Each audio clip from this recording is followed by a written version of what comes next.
대한민국 근현대사를 환경적 세계관으로 알리고 전하는 대한역사문화원의 한국근현대사 바로 알기 특강입니다. 자유를 위해 싸우다 두 번째 이야기. 교육과 언론을 통해 동포들을 계몽하고 인재를 양성하여 대한의 미래를 준비한 이승만 박사의 이야기입니다. 1913년 2월 3일 아침, 이승만 박사는 하와이 호놀룰루에 도착했습니다. 이 박사는 한인 동포들이 마련해준 푸누이 스트리트 2453번지의 바로 이 집에서 교육자, 언론인, 그리고 독립운동가로서의 하와이 30년의 삶을 시작했습니다. 하와이에 오자마자 이 박사는 가장 먼저 한국교회 핍박을 지필했습니다. 약 2달 동안 백오인 사건에 관련하여 이 박사 자신이 목격한 것, 미국 각 신문에 보도된 자료들, 미국 각 교회에서 대표들을 파송하여 직접 보고된 내용들, 그리고 각 교회들의 월간 잡지들과 미국의 선교회에서 발간한 글들을 바탕으로 백오인 사건 진실과 의미를 정리하여 1913년 4월 한국교회 핍박을 출간한 것입니다. 한국교회 핍박은 모두 5장으로 구성되었는데 제1장 한국교회 핍박에는 일본이 그토록 숨기려 했던 일본의 한국교회 핍박의 실상이 세계에 알려져 일본이 곤란을 겪고 있다는 내용입니다. 제2장 외교상의 관계에서는 일본이 한국교회를 핍박하는 이유가 한국교회 때문에 일본이 외교적으로 난처해졌기 때문이라고 강조합니다. 그리고 제3장 내치상 관계에서는 한국교회가 일본의 식민지 정책의 번번이 방해가 되기 때문에 한국교회를 핍박한다며 8가지 예를 들어 그 이유를 설명하고 있습니다. 제4장 한국 기독교 청년회 YMCA에서는 기독교 청년 활동이 민족의 희망이라고 강조합니다. 제5장 선천학교와 재판의 전말에서는 선천 지역의 학교와 교회가 일제로부터 당한 잔혹한 핍박, 그리고 백오인 사건의 실체가 일제에 의해 조작된 허위 날조 사건이라는 것을 당시 국제사회에 보도된 내용을 인용하여 설명하고 있습니다. 이승만 박사의 한국교회 핍박은 백오인 사건에 관한 정보를 담고 있지만 그렇다고 해서 단순히 일본의 만행에만 초점을 맞추어 일본을 성토하려는 목적이 아닙니다. 이 박사는 책의 서론에 한국교회 핍박을 지필하는 목적을 이렇게 이야기합니다. 이 박사는 일본이 한국교회를 핍박한 것은 교회와 민족과의 깊은 관계 때문이었다라고 서문을 시작합니다. 당연히 관계가 깊죠. 일본이 한국을 통치하는 데 있어 한국교회가 사사건건 방해가 되기 때문입니다. 무릇 무엇인가를 소망하는 사람은 그 소망하는 바를 이루기 위해 일을 하고자 할 것이다. 또한 일을 하고자 하는 자는 그 일의 실상을 알고자 할 것이다. 이는 거꾸로 이야기하면 일을 알아야 올바로 행할 수 있으며 올바로 행해야 소망을 이룰 수 있는 것이다. 만일 알고도 행하지 않는다면 아무런 결과도 얻어지지 못할 것이다. 무릇 이 글을 쓰는 것은 일본의 잘못함을 알리고자 하는 것이 아니라 우리의 잘한 바를 알리고자 함이다. 이 뜻을 알고 행하기를 힘쓰기를 바라며 이 글이 더 나아가 우리 민족 전체에게 유익을 주었으면 하는 바람이다. 이 박사는 한국인들이 일본의 부당함을 알리고 싶고 또 일본으로부터 벗어나 독립을 소망한다면 지금 우리에게 닥친 일의 원인과 실체, 그리고 이 절박한 상황을 벗어날 바른 방법을 알고 제대로 행동하라는 것입니다. 이 박사는 일본의 만행이나 곱씹으며 원망하고 불평하는 것은 우리의 살 길이 아니라고 말합니다. 오히려 앞으로 우리가 무엇을 어떻게 하는지 우리의 처신이 중요하다는 것이죠. 그래서 한국교회 핍박을 통해 앞으로 우리가 무엇을 어떻게 해야 하는지 말하겠다는 것입니다. 이 박사는 한국교회의 존재 자체가 외교와 내치 두 가지 차원에서 일본에게 위협이 된다고 했습니다. 외교상 관계를 설명하는 부분에서 이 박사는 다음과 같이 이야기합니다. 한국교회 지도자들이나 서양 선교사들, 외국교회 방문객들은 실상 정치적 간섭을 하려거나 배일 사상을 가지고 있는 것이 아님에도 한국에 교회가 있다는 이유 하나 때문에 한국의 정치 상황을 외국에 있으면서도 알게 되는 것이며 세계의 정의를 한국으로 이어지게 하는 것이다. 일본은 이렇게 외교적 관계가 얽혀 있기 때문에 한국 교회를 싫어하는 것이다. 한국 교회의 시작은 서양 선교사들에 의해서였습니다. 그 선교사들은 여전히 한국 교회 안에 있었고 자신을 파송한 나라 선교부에 한국 교회의 사정과 형편을 보고하고 있었을 것입니다.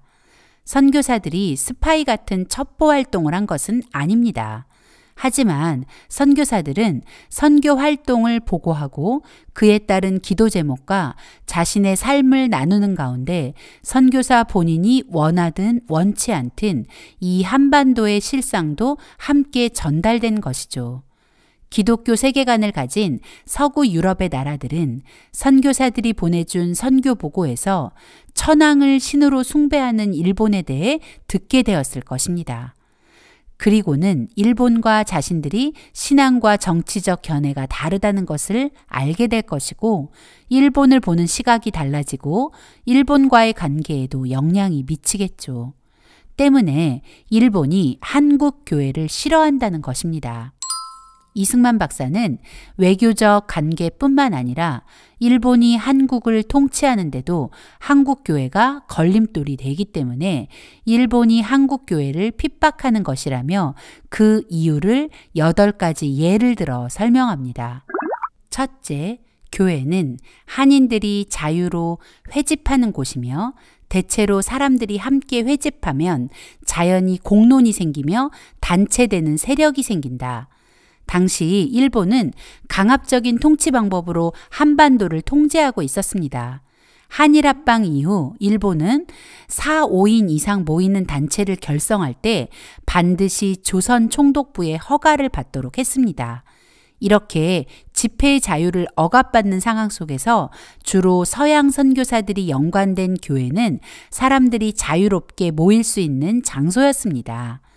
교회로 모여든 사람들에게 공론이 일어나고 그 공론은 곧 모두를 결속시켜 큰 힘이 되기 때문에 일본은 한국 교회를 핍박한 것입니다. 둘째, 이 교회 안에는 활동력이 많기 때문이다.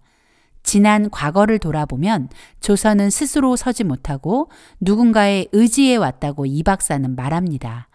조선은 명나라에 기대다가 명이 망하자 청나라에 그리고 러시아에 기대고 일본에 기대다가 나라를 빼앗겼습니다.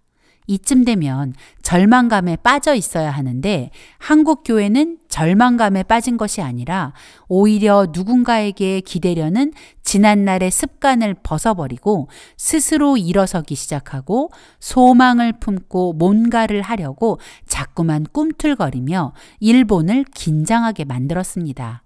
그런 이유로 일본은 한국 교회를 핍박한 것입니다. 셋째, 교회는 합심하는 능력이 있다. 이 박사는 조선은 이제껏 하나 되지 못했다고 지적합니다. 그러나 기독교의 복음이 전해지고 기독교인이 된 사람들은 이전에 자기 자신만을 위해 이기적으로 살고 남을 해치면서까지 자신이 살고자 했던 모든 것을 회개하고 다른 사람을 먼저 생각하는 이타적인 사람으로 변화되었습니다. 그렇게 변화된 사람들은 서로가 서로를 위하고 섬기며 하나가 되는 놀라운 변화를 맞이했고 마치 한 몸처럼 움직이는 교회는 일본의 내치의 최대 걸림돌이었을 것이 분명합니다.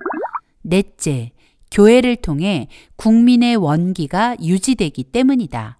이 박사는 이 항목을 설명하면서 이렇게 말합니다. 일본은 나라를 팔아먹은 대신들을 두려워하지 않는다.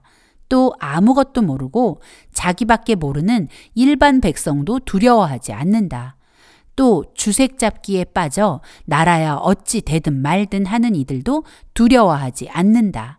그러나 교회의 높은 도덕적 가르침은 사사건건 일본의 이익과 대치되었다. 네, 맞습니다. 기독교는 나라에 대한 의무와 책임감을 확고히 해주기 때문에 거룩한 기독교인이 많아지면 책임감 있는 거룩한 국민이 많아지는 것이죠. 그렇기 때문에 일본은 한국 교회가 몹시 싫었을 것입니다. 다섯째, 교회는 청년 교육에 힘쓰기 때문이다. 일제가 조선을 점령하고 모든 학교가 일본의 통제 아래 들어가게 되었습니다. 하지만 교회의 주일학교와 교회가 세운 학교들은 한국 젊은이들을 깨울 교육을 멈추지 않았습니다. 이 박사는 만약 교회가 없었다면 우리 아들, 딸들의 미래는 사라졌을 것이다 라고 말하며 이런 교회의 역할 때문에 한국 교회가 일본에 대한 핍박 대상이 되었다고 말합니다.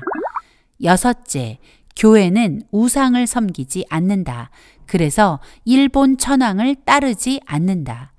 일본의 속마음이 온 세상의 천황 숭배였다는 것을 기억하시죠? 때문에 한국교회는 도저히 일본의 통치를 받아들일 수 없었고 일본은 더 깊이 한국교회를 증오했습니다. 일곱째, 선교사들의 도의적 영향력이 조선에 확장되었기 때문이다. 선교사들은 자신들이 가지고 있는 모든 것을 조선을 위해 헌신했고 자신들이 제일 좋아하는 것을 조선에 주려고 온 힘을 다했습니다. 그리고 그들은 하나님을 사랑하고 이웃을 사랑하는 경천 애인 사상과 발달된 문명을 우리에게 가르치며 우리와 함께 살고 모든 환난과 질고를 우리와 함께하는 우리의 친구였습니다. 그래서 일본은 끊임없이 선교사들을 중상모략하고 조선에서 쫓아내려고 했던 것이죠. 백오인 사건 당시 음모 격려자로 지목된 서북지방 선교사들, 일본에 의해 수도 없이 추방당한 선교사들이 바로 그 증거입니다. 마지막으로 혁명 사상의 풍조가 동양에 전파되기 때문이다. 기독교는 한국뿐만 아니라 동양의 모든 나라로 퍼져나가게 될 것이기 때문에 대동아 공영을 내세우며 아시아 전체를 식민지로 만들고자 했던 일본은 당연히 한국교회가 두려움의 대상이 될 수밖에 없는 것입니다. 이 박사는 이렇게 결론을 내립니다. 앞으로 조선을 살릴 길은 지식과 실력을 쌓는 것이고 기독교다. 이 박사는 기독교인이 된 이후 자신을 인도하시는 하나님의 놀라운 손길을 경험했습니다. 그리고 이렇게 확신에 찬 고백을 하는 것입니다. 한국교회 핍박은 한인 동포들에게 나라와 동포들이 처한 상황과 그 원인 그리고 대안을 알려주는 교본 같습니다. 한국교회 핍박은 우리의 현실을 직시하게 합니다. 그리고 일본에게 왜 우리가 독립을 해야 하는지 그것을 어떻게 말로 표현해야 하는지 아주 똑똑히 가르쳐 줍니다.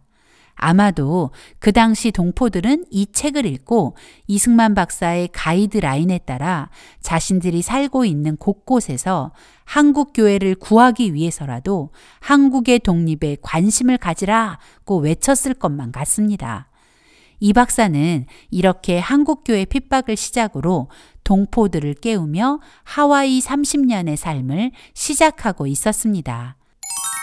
1913년 4월 한국교회 핍박 출판을 마친 이승만 박사는 하와이 여러 섬에 흩어져 사는 한인 동포들을 만나기 위해 1913년 5월부터 7월까지 약 2달간 하와이 군도의 마우이 섬 및 카우아이 섬을 대한인 국민의 하와이 지방 총회장 박상아와 대한인 국민의 총무 안영경과 함께 방문하여 한인 동포들을 만나 한인 동포들의 삶을 돌아보았습니다.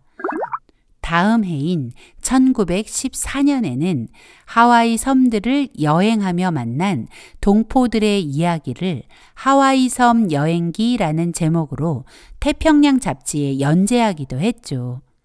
이승만 박사는 이 여행에서 기독교인 동포들에 대한 현지인들의 평판을 들으며 자신이 한성 감옥에서 이야기한 거룩한 성도가 거룩한 국민이 된 그 예를 직접 목격하고 1914년 태평양 잡지 6월호에 하와이 한인들의 종교상 형편이라는 제목의 글에 다음과 같은 그 일화를 실었습니다. 이 박사가 한 사탕수수 농장의 주인과 나눈 대화입니다. 이승만 박사는 농장 주인에게 저 사탕수수 농장에서 일하는 한인들은 다 기독교인이라서 성실합니다. 라고 말했습니다. 그러자 농장 주인은 그들이 기독교인인 줄은 몰랐는데 한국인들이 일하는 그 농장은 다른 어떤 나라에서 온 사람들이 일하는 농장보다 생산량이 많다는 것은 알고 있습니다. 라고 말했죠. 이 박사는 곧이어 좋은 교인은 좋은 일꾼이 되는 법이죠. 라고 말했고 농장 주인 역시 그 말에 동의했습니다. 그러더니 농장 주인은 그 한국인들이 기독교인이라는 것을 알고는 한인 동포들이 예배를 드릴 수 있도록 예배 장소를 제공하기도 했다고 합니다. 길게 설명되어 있지는 않아도 그 농장에서 일하던 한국인들의 성실함이 고스란히 느껴지는 일화입니다. 이 박사가 한성 감옥에서 말한 거룩한 성도가 거룩한 국민이 된다는 그 말이 바로 이런 것이죠. 기독교인이 된다는 것은 새롭게 태어난 것과 같습니다. 완전히 달라지죠. 그리고 자신뿐만 아니라 다른 사람도 변화시키는 놀라운 일들이 계속 일어나게 됩니다. 이 박사는 글의 말미에 당시 한인들이 흩어져 살던 여러 지역을 거론하며 그들이 기독교를 근본 삼아서 모든 일에 성실함과 정직함으로 성과를 내고 있다고 말하며 한인들이 기독교를 근본으로 삼는다면 우리 민족의 미래에 영적으로나 육적으로나 복을 누릴 것을 확신한다고 말했습니다. 이 박사의 이 고백은 실제가 되었습니다. 대한민국 근현대사를 찬찬히 살펴보면 기독교가 조선에 들어와 조선 백성을 거룩한 성도로 만들었고 그들과 그 후손은 거룩한 국민이 되어 오늘의 대한민국이 탄생할 수 있었던 것입니다. 하와이 동포들의 삶을 구석구석 살핀 이 박사는 언론 및 출판, 교육, 그리고 교회를 중심으로 동포들을 깨워야 한다는 결론에 내리게 되었고 출판과 언론을 통해 동포들을 깨우기 시작했습니다. 당시 하와이 한인사회의 언론과 출판은 두 가지 매체가 담당하고 있었는데 하나는 대한인 국민의 하와이 지방총회가 발행하는 기간지 신한국보였고 다른 하나는 하와이 감리교회가 발행하는 포와 한인교보였습니다. 그러나 1913년 여름 포와 한인교보가 폐간되었고 그 소식을 들은 이 박사는 1913년 9월 태평양 잡지를 창간해 포와 한인교보의 역할을 이어가며 하와이에 사는 한국 동포들을 비롯해 미주 그리고 전 세계에 흩어져 있는 동포들을 깨우기 위한 중요한 도구가 되었습니다. 태평양 잡지는 중간에 가끔 결호가 있기는 했지만 꾸준히 발행되었습니다. 그러다 1930년 12월 13일자로 20쪽 안팎의 주간지 태평양 주보로 그 형태를 바꾸었습니다. 태평양 잡지일 때나 태평양 주보일 때도 마찬가지로 이 소식지는 하와이뿐 아니라 여러 나라에 흩어진 한인 동포들을 일깨우고 위로와 소망을 주는 격려자 역할을 감당하며 대한의 독립에 기여했다는 것을 기억해야 합니다. 이승만 박사는 한성 감옥에서 썼던 독립정신과 청일정기를 하와이에서 출간했습니다. 독립정신은 1910년 2월 로스앤젤레스에서 최초로 출간되었던 것을 1917년 3월 재판을 출간하였고, 청일정기는 1900년 한성 감옥에서 쓴 원고를 정리하여 1917년 7월 초판으로 출간하게 된 것입니다. 이 박사는 언론과 출판이라는 매체를 통해 동포들이 어떻게 살아가야 하는지를 스스로 고민하고 자신의 사명을 깨닫기를 바랬습니다. 그리고 동포 한 사람 한 사람이 독립의 중요성을 깨닫고 자신이 대한의 독립을 위해 헌신해야 한다는 책임감을 가진 거룩한 국민이 되길 바라면서 글로 동포들을 깨운 것입니다. 이승만 박사는 언론, 출판과 더불어 교육에 아주 많은 공을 들였습니다. 교육을 통해 인재를 길러내고 그 인재들이 나라를 살릴 수 있다고 믿었기 때문입니다. 이승만 박사가 하와이에 오게 된 중요한 이유 중 하나가 바로 한인 기숙학교의 교장직을 제안받았기 때문이었죠. 이 학교의 공식 명칭은 한인 남학생 기숙학교로 1906년부터 미 감리교회가 운영해온 학교였습니다. 이 박사가 하와이에 온 지 약 6개월이 지난 8월 26일 이 박사는 한인 기숙학교의 교장으로 임명되어 본격적인 한인 동포 교육에 돌입합니다. 이승만 박사는 한인 기숙학교의 교장으로 취임하면서 학교 이름을 한인중앙학교로 바꾸고 학교의 체제도 남녀공학으로 개편했습니다. 이 남녀공학이 한국인이 다닌 학교 중 국내와 국외를 통틀어 최초의 남녀공학이었다는 사실. 1년 후인 1914년에는 여학생들을 위한 기숙사도 마련했죠. 그러나 학교를 후원해온 미 감리교 여선교회는 여학생 기숙사 문제로 마찰이 생기기 시작했고 여학생을 가르칠 수 없다며 항의했습니다. 애초에 학교 이름이 남학생 기숙학교라는 이유였습니다. 이승만 박사는 1915년 6월 한인중앙학교 교장을 사임하고 1915년 10월 교민들이 후원한 기금으로 외부의 지원에 의지하지 않는 독립학교 한인여학원을 설립했고 초대 교장을 맡게 되었습니다. 이 박사는 꼼꼼히 영수증을 발행하며 교민들의 성금이 낭비되지 않게 했고 교민들 역시 학교를 설립하는 일에 모든 과정에 힘을 모았습니다. 이승만 박사의 한인여학원에는 점점 더 학생들이 몰려들었습니다. 하와이의 신문들까지 한인여학원을 홍보해 주었죠.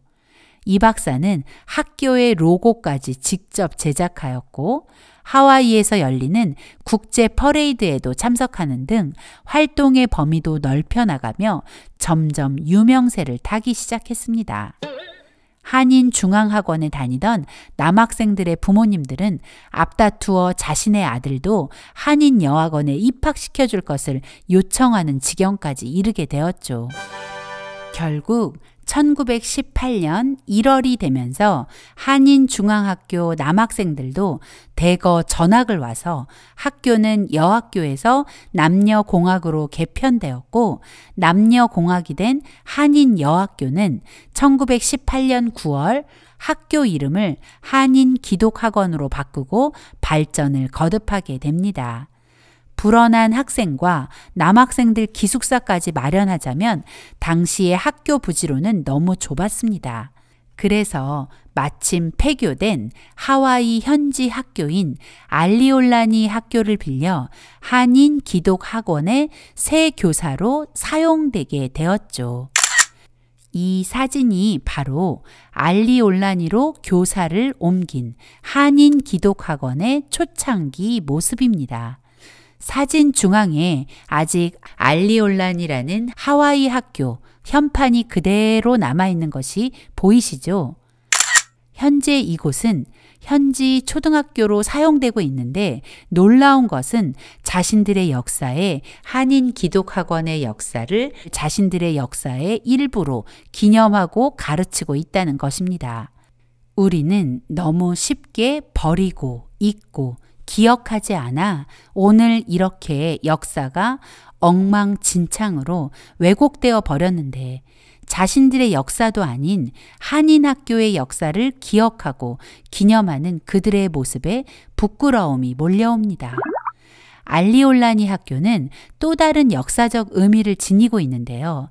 1919년 3월 1일 3.1 운동 후 약 한 달 보름이 지난 4월 12일에 이곳에서 대한의 독립운동을 경축하는 기념행사가 진행되기도 했죠. 한인 기독학원은 점점 성장했고 하와이 내에 한인 기독학원에 대한 인지도와 관심도 높아졌습니다. 한인 기독학원은 후일 고국 방문단을 만들어 고국을 방문하고 하와이에 이민자를 파송한 인천 내립교회를 방문하기도 하죠. 하와이 이민을 떠날 때 누가 이런 날을 상상이나 했을까요? 학교는 더 성장했고 학생은 많아졌고 많아진 학생들을 감당하기에 학교는 너무 좁았습니다. 이승만 박사는 현재 하와이 칼리이 초등학교가 위치한 바로 그 자리에 새 교사와 기숙사를 짓고 학교를 확장 이전했습니다. 하와이에서는 이미 없어진 한인 기독학원을 기억하고 학교가 있던 그곳의 도로명을 쿨라 코레아 한국 학교 길로 부르고 있습니다. 한인 기독학원은 이 박사의 바람대로 대한의 독립과 대한민국 건국에 헌신한 인재들 그리고 미주 사회에서 한국인의 위상을 높인 인재들로 성장하게 되었습니다. 하와이 정착 과정에서 미 감리교회와 갈등을 겪은 이 박사는 독립된 한인교회를 세우는 일에 뛰어들었고 1918년 12월 23일 한인 기독교회라는 이름의 독립된 한인교회를 설립하게 되었습니다. 1922년에는 한인 기독교회는 단독 건물로 건축하게 됩니다. 그렇게 하와이 한인 기독교회는 현재까지 이어지고 있습니다. 결국 이 박사는 하와이에서 한국교회가 독립할 수 있음을 실제로 증명해 보인 것입니다. 또한 이승만 박사는 1913년 호놀룰루 YMCA 명예이사가 되었습니다. 하와이 한인 동포는 하와이 소수민족 가운데 2%를 넘지 못하는 상태였기에 이 박사는 우리 동포들이 하와이 사회에서 동등한 활동을 할 수 있도록 하기 위해 더 그런 선택을 한 것입니다. 또 한인 YMCA 지부도 만들어 한인 기독 청년의 활동도 활발하게 이어갔습니다. 이승만 박사는 당장 눈앞에 보이는 것에 흔들리는 사람이 아니었습니다. 그의 눈은 더 먼 곳에 닿아 있었습니다. 그래서 교육과 언론을 통해 먼저 인재를 양성하는 것이 나라를 살리는 가장 빠른 길이라고 확신한 것입니다. 형평과 사정을 살펴 단체를 결성하고 교육과 출판에 힘써 지식과 실력을 배양하는 한편 영문을 배워 미국인과 소통하고 교회와 사회의 좋은 친구를 많이 얻어 세력을 넓히며 의로운 일을 힘써 행함으로 미국 정부와 여론의 동정을 얻은 다음 미일 개전의 기회를 기다려 대업을 도모하자. 이 박사의 이 고백은 그의 교육과 언론 출판에 대한 열심의 이유를 잘 설명해 주고 있는 것입니다.